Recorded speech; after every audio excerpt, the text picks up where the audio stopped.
Welcome back to the PAYbook, your favorite news sports podcast, hosted by yours truly, Peyton Sutton. I'm here with Cierra Burdick. Not only did she play for Tennessee, but she also went overseas to multiple countries and also played for the WNBA, and additionally was represented for Team USA for the Paris 2024 Olympics. How have you kept the dedication throughout all these years? I think it mainly boils down to just my love for the game. Like, I truly love what I do. I love getting to wake up and play basketball every single day. I love the process and the journey, the improvement that you see with just your day-to-day work. I truly just love everything about the game and the people that I get to share it with. And I think that is what has allowed me to just stay in the game as long as I have. And to be able to travel the world doing what I love, all for the love of it.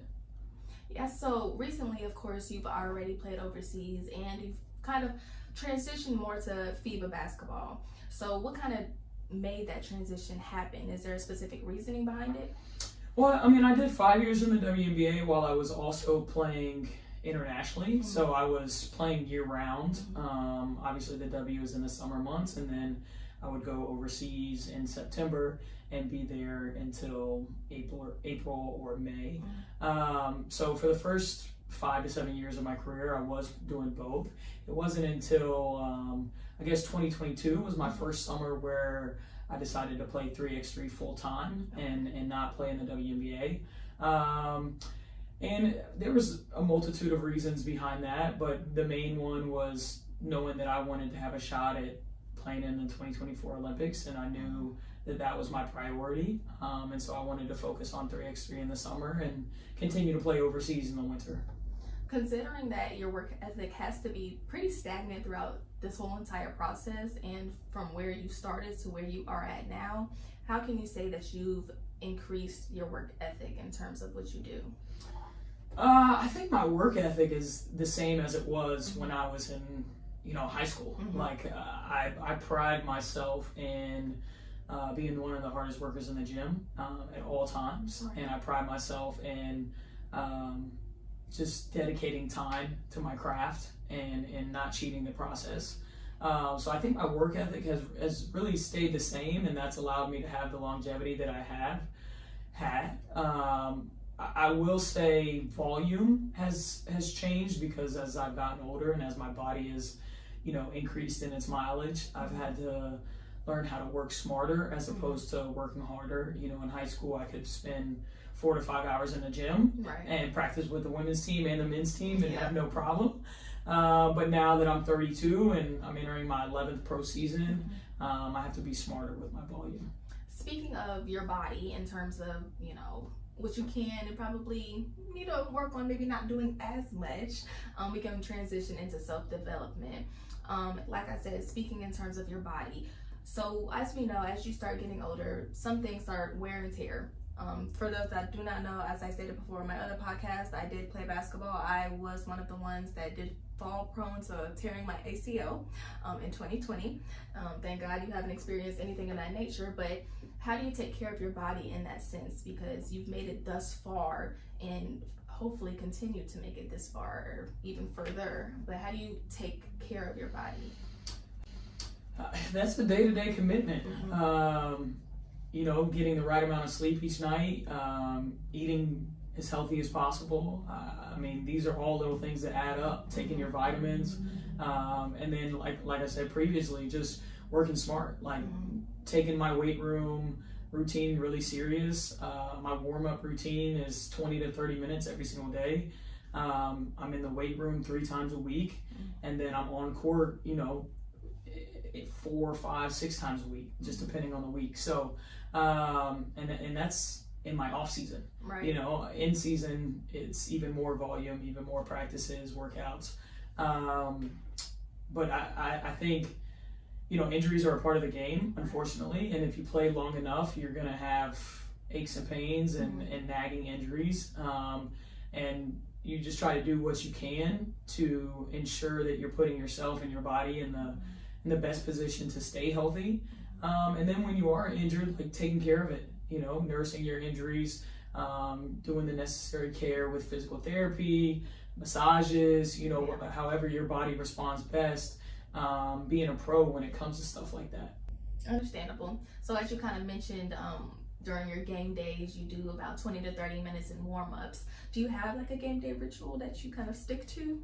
I mean, my game days, it looks different whether it's 3x3 or 5-on-5. If we're 5-on-5 and I'm overseas, we'll have shoot around. I'll wake up, I'll have my coffee, my breakfast, I go to shoot around, shower, eat lunch, I'll take a pregame nap, wake up, have pregame meal, which I typically try to eat like 3 to 4 hours before tip off, and then I'll head to the gym and start getting ready, get my ankles taped, start my band routine, my dynamic warm up, and then I typically get into my shots, and then we go into the locker room for our team talk, and then we're back on the court for our team workouts, and then tip off can start anywhere from 7 to 8 and 9 o'clock if you're in Spain. Oh goodness, okay. How do you get used to like the time changes?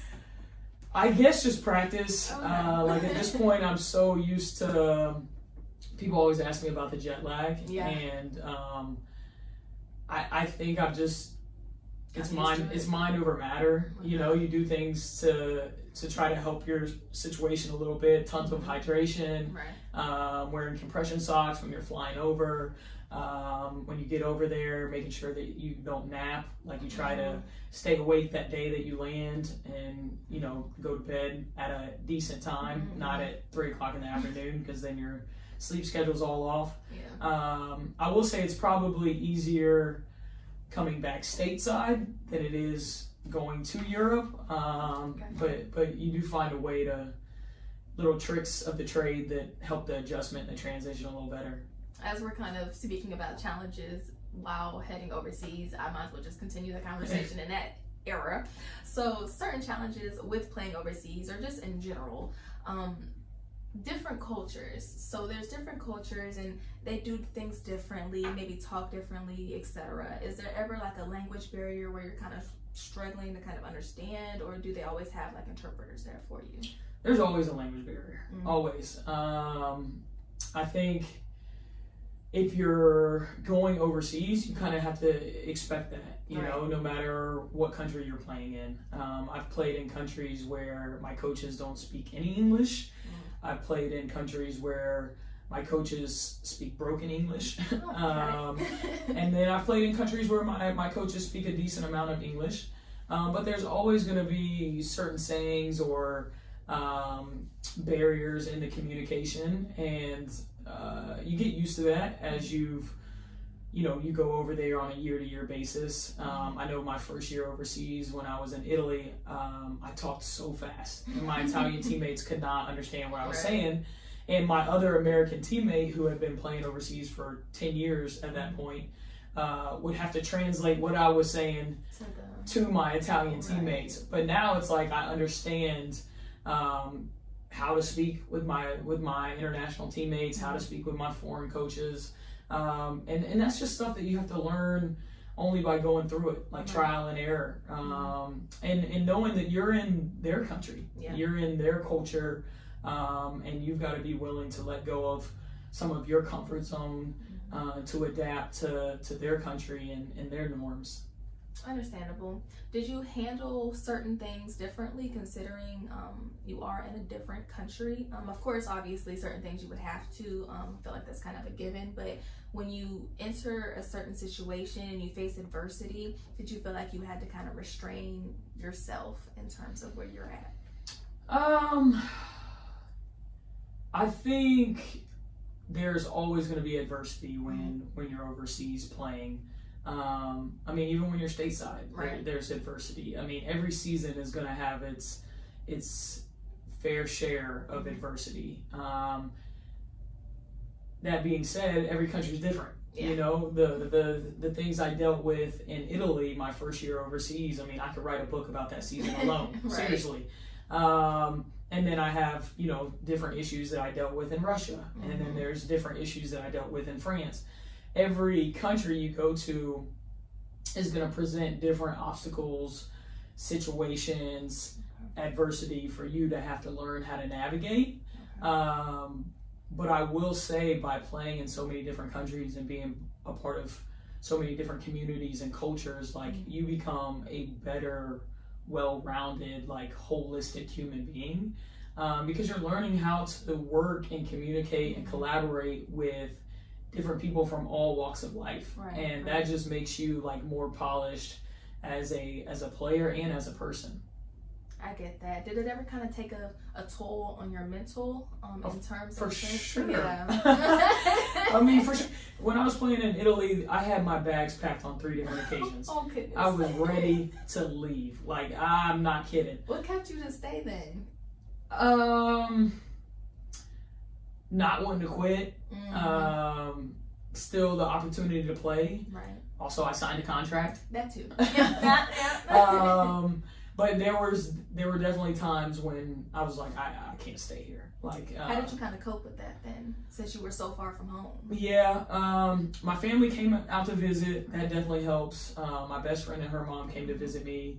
Relying on my teammates. Like, I got close with 2 of my Italian teammates, and then one of my Croatian teammates, and my other American that was there with me. So just doing little things like going into the city, grabbing lunch, a lot of FaceTime back home. There were definitely some days when I did not think I was going to make it. But just leaning on my family, leaning on my teammates, and then again, purely for the love of the game, that helped me get through that tough first year. And I always tell my young players, like, the first year overseas is always the hardest. It's always the hardest. So if you can get through that first year and kind of figure out the way of the land and how to navigate being uncomfortable, being in a different, country, different time zone, being away from family and friends, if you can figure that out in that first year, then I truly believe that you can navigate the overseas world. You have accomplished something that, honestly, some people only can dream of, winning an Olympic bronze medal. What would younger C say if she could see you now?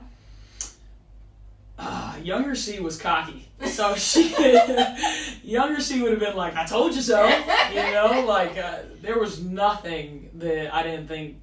I thought I was going to accomplish it all. So I had a humbling experience, in college, and then I turned pro, and I had more humbling experiences.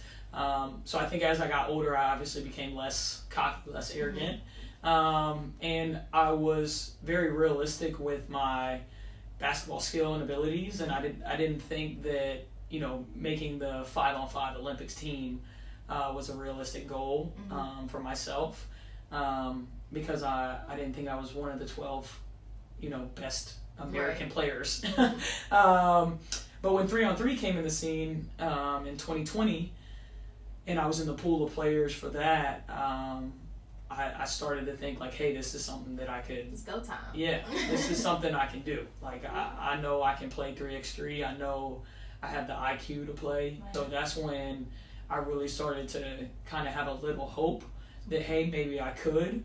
But it wasn't until they told me that I made that Olympic roster that I truly, fully believed that I was going to be going. But yeah, I think younger C would definitely be proud, of how far I've come and what I've been able to do and all that the ball has done, in my life and the people that it has brought into my life. I think that's what makes the journey so special, is the people you get to share it with. So younger C would be hyped. Well, thank you so much for coming out and sharing what you have to share. Y'all heard it here first. Tune in next time on Plays with Pay, where hustle turns into highlights. Hey!